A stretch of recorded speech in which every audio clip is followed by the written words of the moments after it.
görgen çığı Közüm sultanını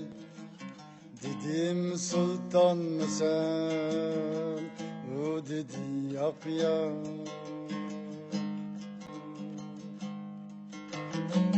Gözleri yalqınlı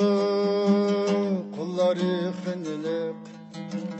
Dedim çolpan mı sen O dedi yak ya Dedim ismin neme Dedi Ayxandır Dedim yurtun kayar Dedi Turpandır Dedim başımdaki Dedi cirandır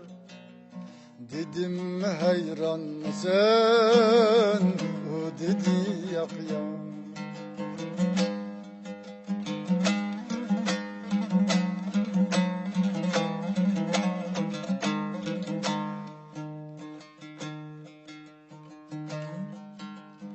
Dedim ayga okşar Dedi yüzüm o Dedim yıldız gibi Dedi gözüm o Dedim yalkın saçar Dedi sözüm o Dedim volkan mı sen O dedi yak yak Dedim kıyak ne dur Dedi kaşımdır Dedim kunduz ne dur Dedi saçımdır Dedim 15 nedir Dedi yaşımdır Dedim canan mısın O dedi yak ya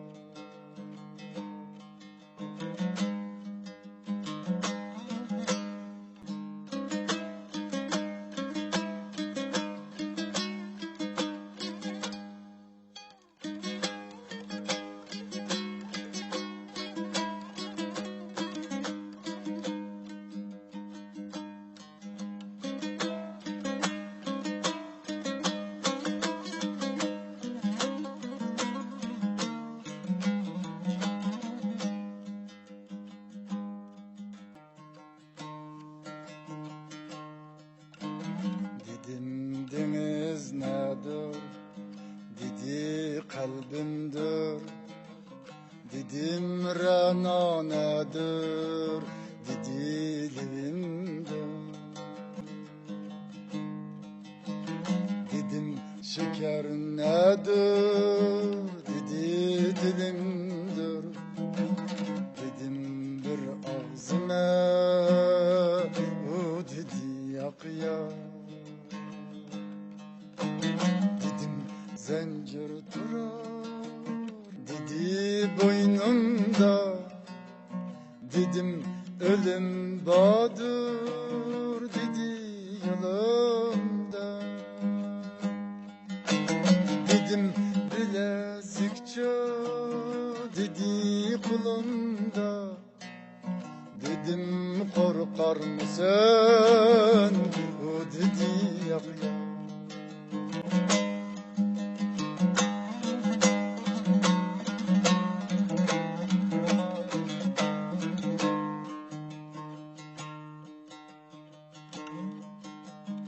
Dedim niçin korkmazsa Dedi Tanrım ba Dedim yanıcı Dedi halkım var Dedim